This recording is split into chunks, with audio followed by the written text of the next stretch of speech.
Yeah, so there's a few different things that have gone on all at once.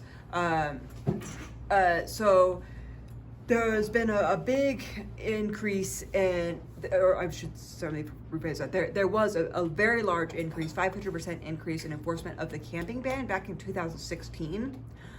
So there was a very high level of camping ban enforcement from about 2016 till around 2019 when our lawsuit settlement went in place. So that camping ban enforcement is the type of police harassment where they can show up at any time, day or night, just tell you you have to pack up and move, and kick you out of anywhere you are, day or night, all the time.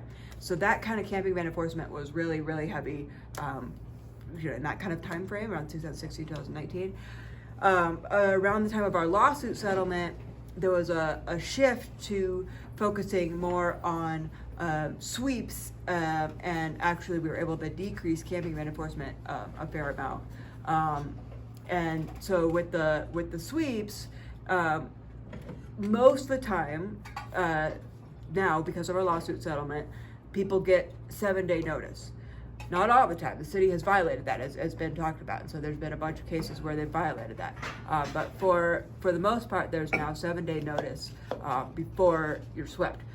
So that has helped us to, folks know ahead of time, when it's happening, so you can prepare and all of that. Two, it's easier to track. So before our lawsuit settlement, we didn't have any tracking of where folks, when folks were getting swept, because it would just happen all, day or night, whatever, because they would come in and, sweep people, take people's property, trash it with no notice. And so with the lawsuit settlement, they can't do that anymore. So obviously they still break it, and that's, why we've gone back to court. But for the most part, there's it's easier to know when it's happening and see what's happening. So kind of all of that together, there's a whole bunch of pieces to this picture, but so like there's a much greater knowledge on the streets about people's rights now, because they know, okay, we have 7 days, like we can advocate for these rights.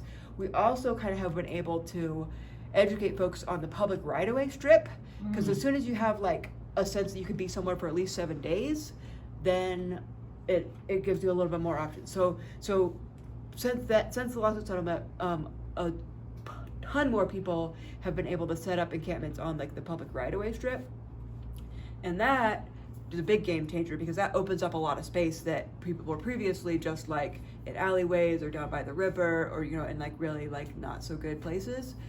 So that's made things, it's made things a lot better in a lot of ways for folks that have a little bit more like of a spot to be, more visibility, and so on and so forth. So anyway, those thoughts. But with that, with more visibility and more sort of options of places to set up, comes a massive increase in sweeps. So add on top of that COVID, which happened, so our lawsuit settlement was in September of 2019. There's this period of, from then until COVID, hit. During COVID, there was a brief hold off on sweeps for just a couple of months, and it was not they still fucked with people. They were still kicking people out here and there and all that shit, but it was a bit of a hold off, so people got a little bit of stability for a few months, and then that goes for about 3-4 months or whatever it was, 4 months, and then last summer, then the city says, basically, fuck it, we're not going to follow this anymore. We're going to start, kicking everybody out. So then we get this big increase in sweeps, because there's a lot more visibility. People know their rights more. They have 7-day, required 7-day notice. They're taking over public right-of-ways, and there was, this hold off, and so people had been able to congregate and gather in a lot more encampments, plus this massive increase in homelessness. So anyway, all this stuff together means that there's like more encampments everywhere, all around the city.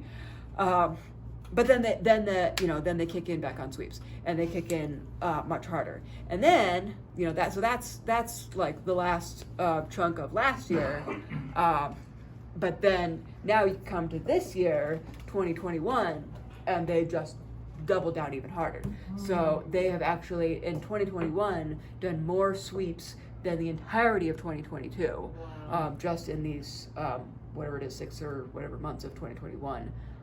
There's been, now I think it's 61 or something, 60 something sweeps so far in 2020. So it's 3 times a week, and you know, Lily can talk about that because Lily's on the ground there. So it's Tuesday, Wednesday, Thursday every week.